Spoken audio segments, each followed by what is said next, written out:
Labdien, kolēģi! Šodien parādīšu, kā var savienot Microsoft Teams klases piezīmju grāmatiņā izveidotu uzdevumu ar mācību uzdevumiem, lai būtu daudz ērtāk un vieglāk pārskatīt, kurš šo te darbiņu ir izpildījis. Un tad es esmu šobrīd tajā grupā, kurā es šo te uzdevumu gribu dot. Es dodos uz klases piezīmju grāmatiņu. Tiem, kam ir angļu valodas versija, šeit ir OneNote. Viņš te mazliet neprecīzi tulko. Tam nav būtisks nozīmes šobrīd. Un tātad veram vaļā šo te klases piezīmju grāmatiņu un šeit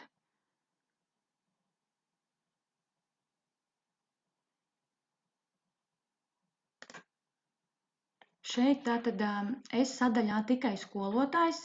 Šī sadaļa ir paredzēta tikai skolotājiem, un to visu, ko es šeit lieku iekšā, to neviens cits nevar redzēt. Un tātad es esmu izveidojusi lūk šeit patstāvīgo uzdevumu, kuru es gribu, lai skolēni izpilda mācību stundas beigās, un es viņus varu formatīvi par to novērtēt. Tātad es esmu ievietojusi to šeit sadaļā tikai skolotājs, un pēc tam, kad es to esmu izdarījusi un uzdevums izskatās tā, kā es to vēlos, tad es dodos uz sadaļu mācību uzdevumi. No angļu valodas tad tur būtu assignments. Un varam vaļā tātad šos te mācību uzdevumus un parādīšu, kā var ievietot šo te tikko manis rādīto klases darbu šajā te mācību uzdevumu sadaļā. Un tātad, tātad mēs šobrīd spiežam šeit sadaļu izveidot un izvēlamies uzdevums. Ja jūs gribat ievietot kontroldarbu pa taisno, piemēram, šeit es varu nodemonstrēt, kā tas izskatās.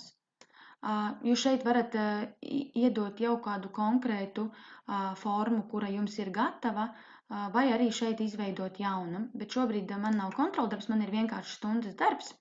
Līdz ar to es izvēlos izveidot un ņemu uzdevums. Tālāk mēs šeit ierakstam virsrakstu, piemēram, klases darbs, konflikti. Un tālāk šeit, kur ir pievienot resursus, jūs pievienosiet jau piezīmju grāmatiņā izveidoto šo te uzdevumu. Jums jādodas uz klases piezīmju grāmatiņu. Jāver vaļā sadaļa tikai skolotājs, jo tajā jūs esat ievietojuši šo te darbu. Un attiecīgi tālāk izvēlaties, kuru darbu jūs gribat šeit skolēniem pievienot. Un tas būs darbs, šis te konflikti klases darbs. Patstāvīgais uzdevums šis te. Jā. Pievienojam.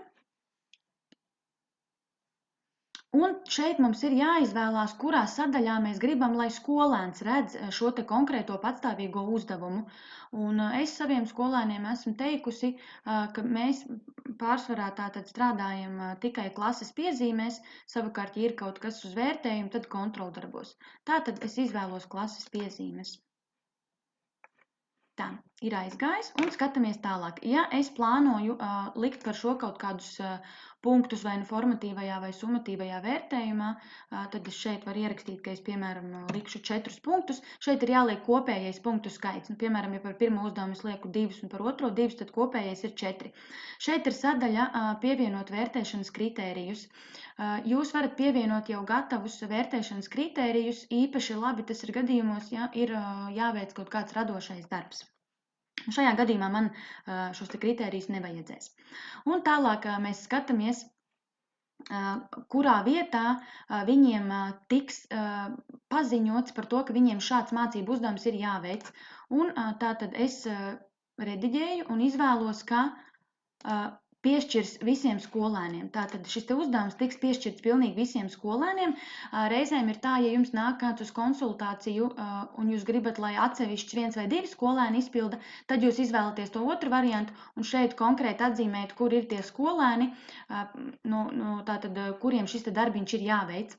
Tālāk mēs nonākam pie sadaļas termiņš. Un šeit jums ir tātad jāiestata, kad viņiem šis darbs ir jāiesniedz. Un tātad labāk ir uzreiz izvēlēties sadaļu rediģēt. Un šeit jūs redzat tātad laika grafiku. Un pirmais, tātad mēs plānojam jau nākotnē, tātad es ieklikšķinu šeit, lai varētu saplānot uz priekšu. Mana mācību stunda būs pirmdien 7. decembrī, un ziņas laiks, kad jūs vēlaties, lai skolēns saņem ziņu šajā te sociālo zinību vispārīgi kanālā. Pēc tam es parādīšu arī, kā tā ziņa izskatās. Un tātad šeit jūs varat iestatīt, piemēram, ja man stunda sākas 9:40 un beidzas bloks 11:50, tad pieņemsim, ka es gribu, lai skolēni šo ziņu saņem, piemēram, 11:30, jo tas ir tas paredzētais laiks, kad viņi šo uzdevumu sāks pildīt. Tālāk es varu norādīt izpildes datumu.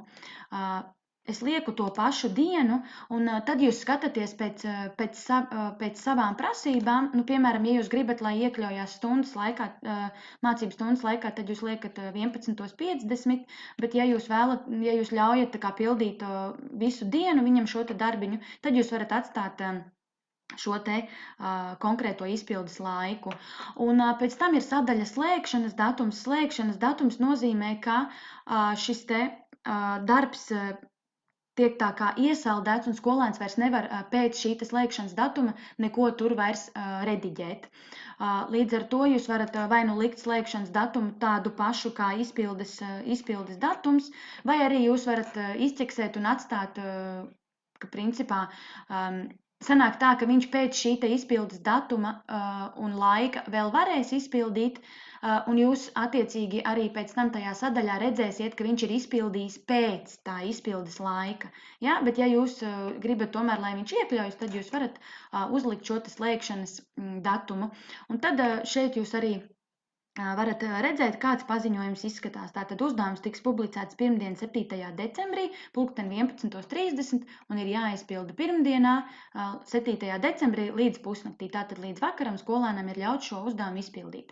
Un novēlota iesniegšana šajā tātad uzdevumā nav atļauta. Droši vien, ka šādos parastos darbos, klases darbos var atļaut iesniegt novēloti, tad es ķeksēju ārā un redzēt, šeit mainās, ja? Bet, ja tas ir pārbaudas darbs, tad droši vien gan ļoti strikt skatīties to ierobežoto laiku. Un spiežam gatavs. Un tātad esam iestatījuši principā visas šīs sadaļas, un mums vēl ir palikusi pēdējā, ka mēs pēc šī uzdevuma piešķiršanas paziņojums tiks publicēts kanālā vispārīgi. Un, ja jūs vēlaties to mainīt, tad jūs šeit spiežat rediģēt un attiecīgi izvēlaties. Tālūk, un tagad mēs varam spiest ieplānot. Un šeit jūs redzat, tātad parādās, ka mums ir ieplānots uz 7. decembri izpildīt šādu klases darbu. Un šeit parādās status ieplānots. Tagad es jums varētu nodemonstrēt, kā izskatās jau gatavi mācību uzdevumi, kur kāds skolēns jau kaut ko ir pildījis. Un tātad šeit es jums demonstrēju, kā izskatās šis te paziņojums, kas atnāk skolēniem pēc tam, kad iestājas šī te uzdevuma izpildes starts. Un tad šeit attiecīgi pēc tam gan skolēns, gan skolotājs, skolēns jau uzspiež skatīt uzdevumu, viņam atveras vaļā un viņš viņu sāk pildīt. Savukārt skolotājs atverot šeit vaļā, var tātad redzēt, kuri skolēni ir darbiņu iesnieguši, ja, šeit. Un kuri skolēni ir skatījuši. Un tad vēl pastāv arī trešā opcija, ka var parādīties tāda kā bloka zīmīte un rakstīts, ka vispār nav skatīts, tātad skolēns vispār šo uzdevumu vēl pat nav atvēris. Šeit viņi man pildīja vakar klases, es atvainojos, pārbaudes darbu, un tad redzam, ka viena meitene ir skatījusi, bet nav iesniegusi, acīm redzot, nav iekļāvusies termiņā. Un tad attiecīgi mēs pēc tam varam spiest šeit virsū, mums atverās vaļā tas izdarītais darbiņš. Lūk, un šeit es ļoti labi redzu, tātad kā viņa ir izstrādājusi šo te konkrēto pārbaudes darbu. Ja, redzu arī laiku, kad viņa ir šo te darbu iesniegusi. Varu izlasīt, varu pierakstīt savas šeit atsauksmes, jeb sniegt rakstisku atgriezenisko saiti, ja, un arī ievadīt šeit attiecīgo iegūto punktu skaitu. Un pēc tam tad es viņu aizveru ciet, kad es to esmu izdarījusi. Un tā. Kurā vietā viņu varēja atgriezt, tūlīt apskatīsimies. Tātad es savadu visus punktus, ielieku atsauksmi, ja tas ir nepieciešams.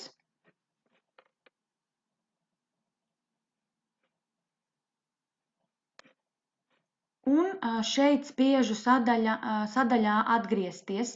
Un tad tas nozīmē, viņš varbūt nepareizi mazliet iztulkots, bet tas nozīmē, ka jūs pēc darba novērtēšanas atgriežat darbu atpakaļ skolēnam, viņam automātiski uz viņa individuālo tērzēšanas čatu atnāk paziņojums no šiem te mācību uzdevumiem jeb assignments, ka viņa darbs ir novērtēts, un tad viņš viņu var apskatīt un paskatīties, cik punktus viņš ir saņēmis. Un tad attiecīgi šeit sadaļā parādīsies vārdiņš atgriezts, un viņš automātiski šis te skolēns pārliks uz šo te sadaļu, un tad jūs varat redzēt, tātad, cik darbi jums teorētiski vēl ir palikuši, ko labot. Nu, tāda ir šī te mācību uzdevumu galvenā funkcija, un tātad šeit mēs redzam to kopskatu, ja, tātad man šeit ir piešķirts jauns pārbaudas darbs tai meitenei, kura vakardien vienkārši viņa nebija skolā, līdz ar to viņai ir ļauts izpildīt šo te darbu šodien.